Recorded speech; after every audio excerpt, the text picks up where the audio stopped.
İstiyorsunuz şehzade? Edebinle konuş efendi. Gazanfer. Selim menghentikan Gazanfer. Selim berkata, "Kamu tidak punya pilihan. Kamu akan menerima bayaran yang mahal dariku dan jangan keras kepala." Bedel alacaksın, inat etme. Pria itu pun hanya diam saja. Di ruangan Mihrima, ia telah bangun dari tidurnya. Namun ia masih tidak mau bangkit dari tempat tidurnya. Ia sedang merasa bersedih. Kemudian pintu pun diketuk. Rustem Pasha masuk ke dalam kamar.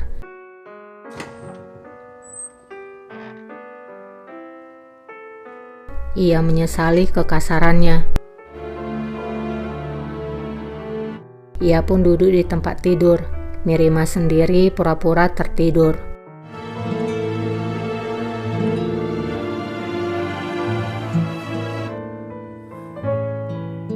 Bazı geceler kafeslerin arkasından Kemudian Rustem berkata, setiap malam ia membayangkan bahwa dirinya dan Mihrima hidup seperti orang lain, seperti orang kebanyakan, orang-orang yang sederhana, hidup biasa saja berkumpul sebagai suami dan istri yang saling mencintai.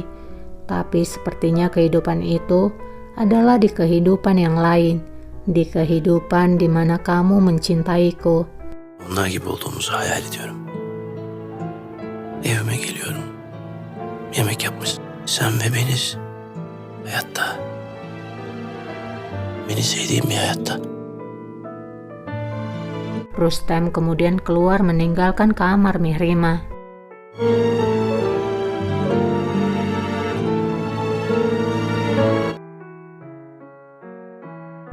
Mihrima kini berdiri di dekat jendela kamarnya dan berpikir tentang dirinya. Ia adalah putri kesayangan seorang sultan dunia, dari ibu Hurrem Sultan. Ia berjalan keluar dari kamarnya setelah mengambil keputusan besar dalam hidupnya. Ayın ve güneşin sultanı Mihrimah. Dünyanın en kıymetli hayatımı, asaletimi, erkekliğimi. Mihrima berjalan dengan yakin ke istana menuju ruang kerja Rustem Pasha. Ben bilmiyor hakikati. Gördükleri bende içimde fırtınaların en büyüğü kopuyor da. Bütün kadınlar gibi. Jal Mahmud melihat kedatangannya. Kemudian Jal Aga masuk ke dalam ruangan Rustem Pasha dan Mihrima masih menunggu di luar. Vardır. Sırlar.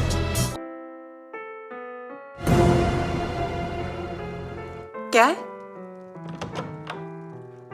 Di kamar Hurrem, Hurrem sedang membaca di dekat perapian. Lalu Diana masuk ke dalam kamar.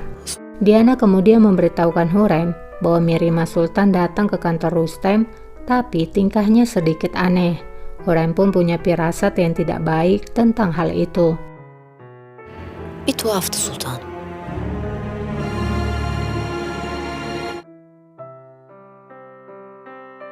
Kembali ke Mihrima, tak berapa lama Jal pun keluar.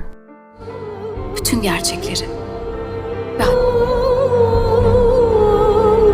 Kemudian Mihrima masuk ke dalam. Rustem Pasha tampak menunggunya. Mihrima dan Rustem telah berdiri saling berhadapan. Rustem menunggu Mihrima untuk berbicara dengan wajahnya yang tampak memelas. Mihrimah. Mihrima lalu berkata bahwa dia sudah memikirkan banyak hal dan sudah tidak tahan lagi. Ini adalah beban berat bagiku. Kita hanya hidup sekali dalam dunia ini dan aku ingin bahagia. Aku merasa tidak adil bagimu. Aku bertingkah seperti tidak terjadi apapun.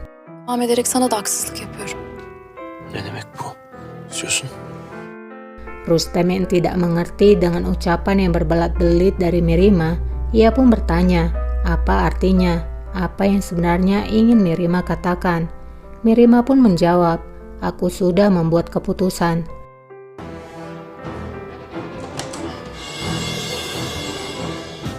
Tiba-tiba Hurrem masuk ke dalam ruangan dan bertanya tentang apa yang terjadi kepada keduanya.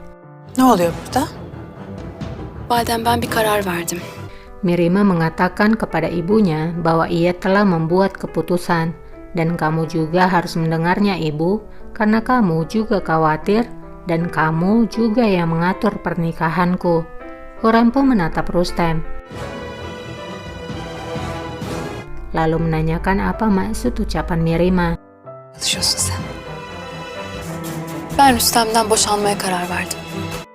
Mirima pun menjawab, aku telah memutuskan untuk menceraikan Rustem. Rustem yang tak berdaya hanya terdiam dan menatap Mirima. Wajah Hurrem juga menjadi tegang, ia pun melihat ke arah Rustem. Ne dedin? İşittiniz validem. Lalu bertanya pada Mirima, apa yang kamu katakan? Mirima pun menjawab, aku menceraikan Rustem. Itulah yang kamu dengar, Ibu, dan aku tidak akan pernah merubah keputusanku. Ben Rüstem'den boşanmaya karar verdim. Sağa dönmeyeceğim.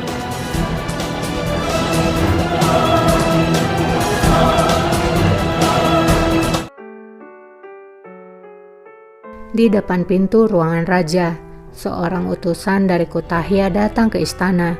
Ia membawa surat untuk raja.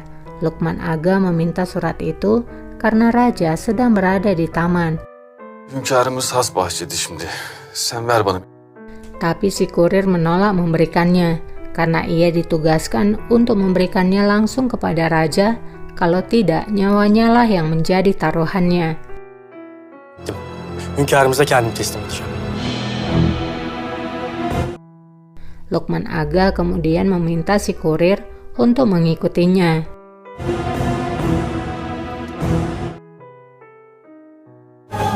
Di taman istana, Sultan Sulaiman sedang berjalan-jalan di taman.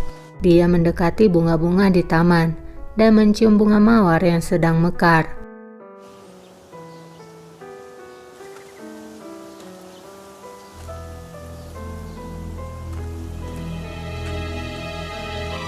Hünkârım.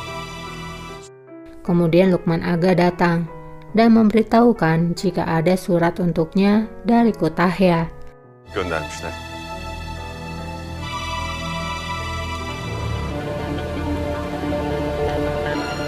Yüce hünkârım, Raja mulai membuka surat yang dikirimkan oleh Mustafa Lala. Dalam surat itu Mustafa Lala meminta maaf dan terpaksa mengatakan hal ini karena raja harus tahu. hayati bir mesele mevzu bahis.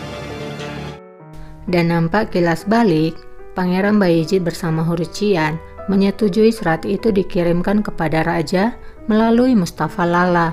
Mesele zannettiğinizin aksine Şehzademiz Mustafa Hazretleri ile alakalıdır. Ne yazık ki Şehzademiz Mustafa Hazretleri'nin Zırh Hayrettin Paşa'nın kerimeleri. Surat itu menuliskan tentang rahasia Pangeran Mustafa.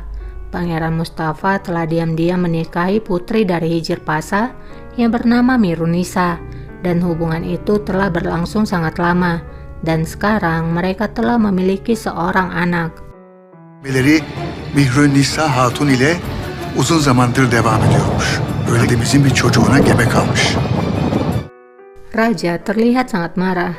Ia kemudian meremas surat itu. Ekspresi wajahnya begitu murka.